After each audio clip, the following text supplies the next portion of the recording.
Today on the Hopefulist, push through your fear, dollar store finds, and proof that black cats are bad luck. For the Giants, anyway. Welcome to the Hopefulist, a daily talk show hosted by veteran broadcaster Wendy McClure. Join Wendy each day as she shares her life lessons that transformed her from perpetual pessimist to the ultimate hopefulist. The perfect morning show to get you caught up on the day's top stories while sharing insights that will lead to positive transformation and bring out the hopefulist in you.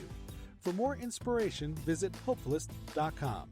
And now, here's your host and hopefulist, Wendy McClure. Good morning, good morning, good morning. It is a brand new day full of opportunity and possibility. Today is Tuesday, November 5th, 2019. Day 54 of Gotta Get on Ellen. I sent another video yesterday, and I have one ready to go. So I'm going to upload another one today or tomorrow. 2 more days until Rise Business. Woo! I am feeling all the excitement. I cannot wait to get there. The Facebook group page is all a flurry, and people are just going crazy with the excitement over this conference. I cannot wait. I'm going to be sharing all of the wisdom with you. Now, it is a small business conference, but if you know Rachel Hollis, like I know Rachel Hollis, there's going to be a lot of self-pumping up. There's going to be a lot of what you can do to make your life, along with your business, better. I'm going to be posting from there. I'm going to be going over some of the things that I've learned there. I'm going to be showing you some pictures. I've already made a bunch of new friends. It's been incredible. And I'm not even there yet.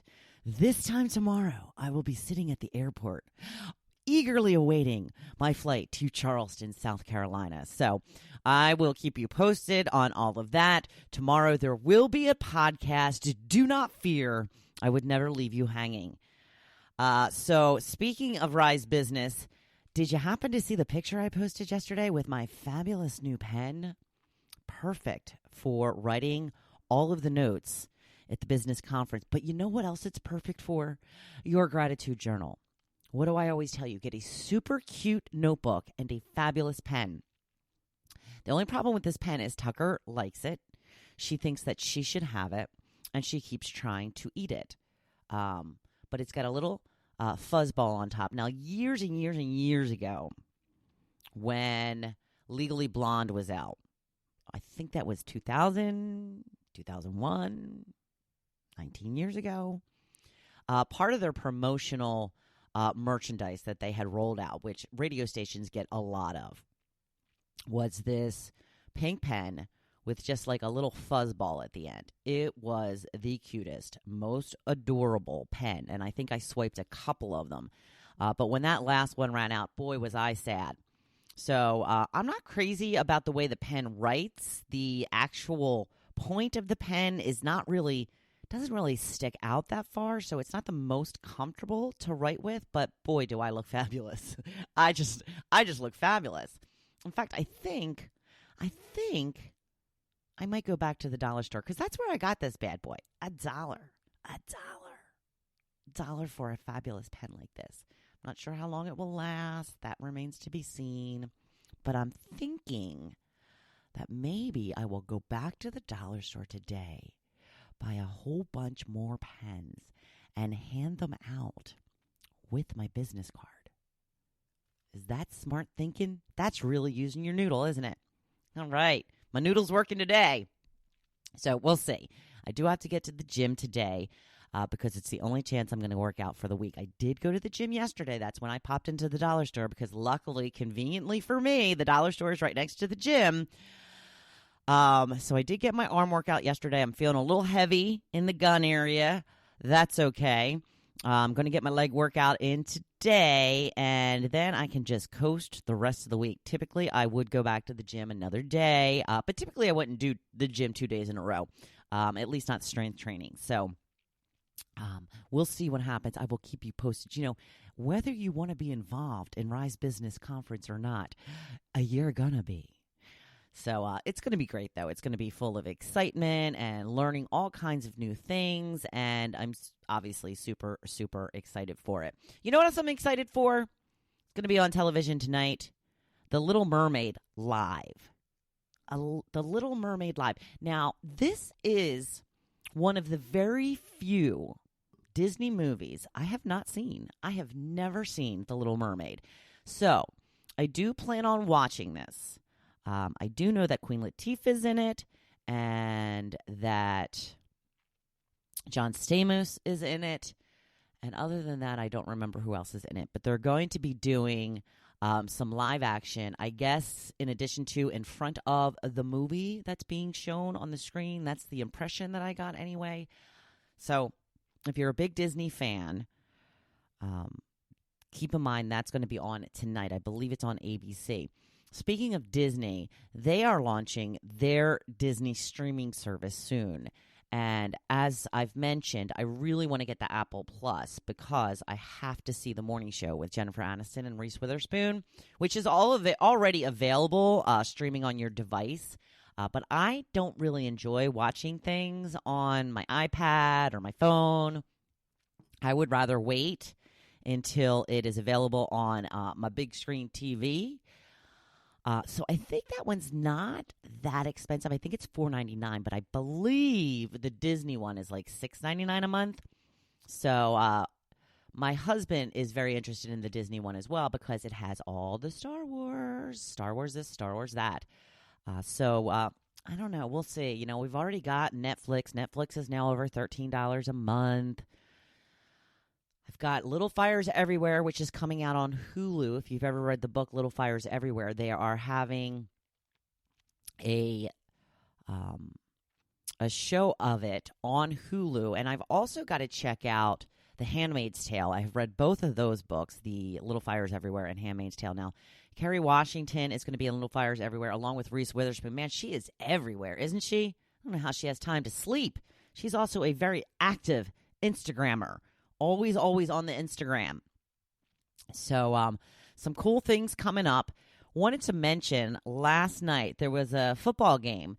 My husband's team was playing the NFC East rival of practically everybody in the NFC East, the Dallas Cowboys, who are in first place right now. Just like a half a game out of first from the Philadelphia Eagles, my team. So the one time I'm actually going to wholeheartedly root for the Giants. The Giants are not good this year again. They let me down. Apparently, though, they're saying it's not their fault. At the beginning of the fourth quarter, a black cat somehow got on the field. So they had to delay a game to get the cat off of the field. And in fact, the commentators are like, and he's in for the touchdown. He ran into the tunnel back into the locker room area. And they're still apparently searching for this cat. I don't know where he came from. Don't know how he got in the stadium, how he got on the field. But it was a all-black cat. And they're saying that that is when the Cowboys went on to score 25 points in the fourth quarter to beat the New York Giants. So, yeah, we've still got our work cut out for us when it comes to Dallas. They humiliated us on national television a few weeks back. So we'll see how it goes. There's a lot of season left. We're at the halfway point. Bad news for the Eagles fans. Deshaun Jackson out for probably the rest of the season.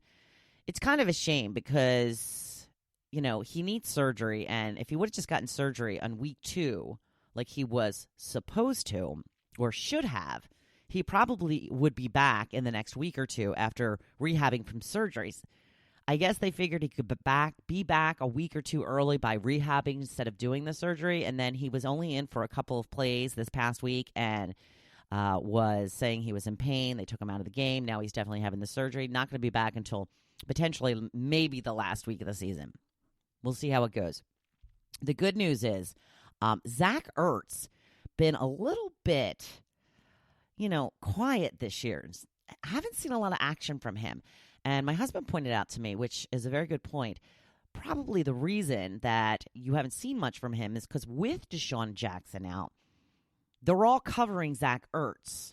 So the good news is Ertz was on fire this past Sunday. Catch after catch after catch after catch. So he obviously can get open with Deshaun Jackson out because he did it this past Sunday, because I didn't even realize that was Jackson was out completely. I just thought that he was kind of quiet. Yeah, he was out for the most of the game. So Zach had a pretty good game. So I'm having a little more confidence in my team. Love me some football. You know that about me. So what else did I want to talk about? I wanted to talk about an article that I found on cursing during your workout. My cousin Jim had responded to my topic, which was, do you, typically curse? And if you do, what in what circumstances? And he said, I can't wait to hear what spawned this topic. Well, it was this article. Swearing can help you have a better workout, according to researchers. So if you work out, I'm very quiet when I work out. I don't really talk when I work out. I've got headphones on. I'm either listening to music or a podcast. I'm not really sure who's screaming out curse words during their workout, but here's how the article goes. If you need help pushing through your workout, go ahead and swear. Whether it's socially acceptable or not, cursing actually improves your athletic performance and endurance. It's according to researchers who say swearing works to support your stress response. Studies show people on bikes who swore while pedaling against resistance had more power and strength than people who use neutral words. Now, the experts say the resulting flush of adrenaline triggers your fight or flight response, boosting your heart rate and oxygen intake. At the same time, swearing helps the body combat pain. Cussing also triggers an emotional response, which can work to your benefit if you need the extra motivation. But here's the key. Researchers caution that curse words, seem to lose their power over pain when they are used too much. So this is the thing when it comes to, cursing on a regular basis. Sorry, that's my new pen. Knocking around a little bit. I'm still getting used to the fact that it's super long and it's kind of it's like a little spring. I got a little star and a spring on top, so I apologize for that. The thing about cursing on a regular basis is it loses its power. They say, and I go through stages when it comes to cursing. Sometimes it really depends on who I'm hanging out with. Sometimes if I hang out with people that curse, I curse. I'm very easily influenced with my speak.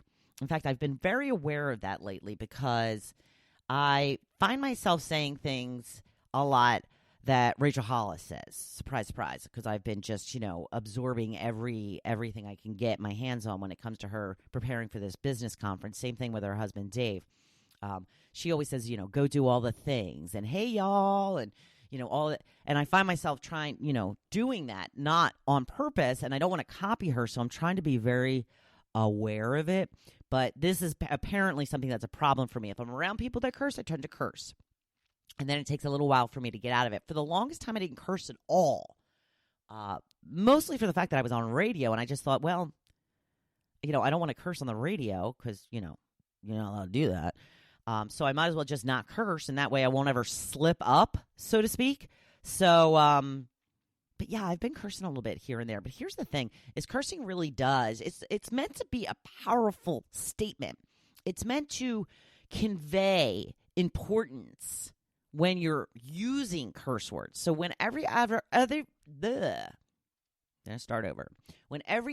word out of your mouth is a curse word, it loses its power.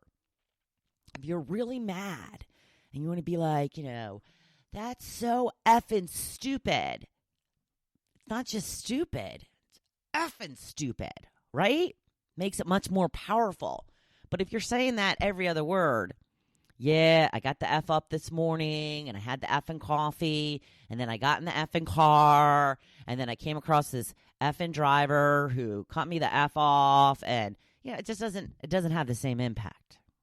And it's not very classy, to be honest with you. Like, I'm not judging. I'm just saying it does not come across as very classy.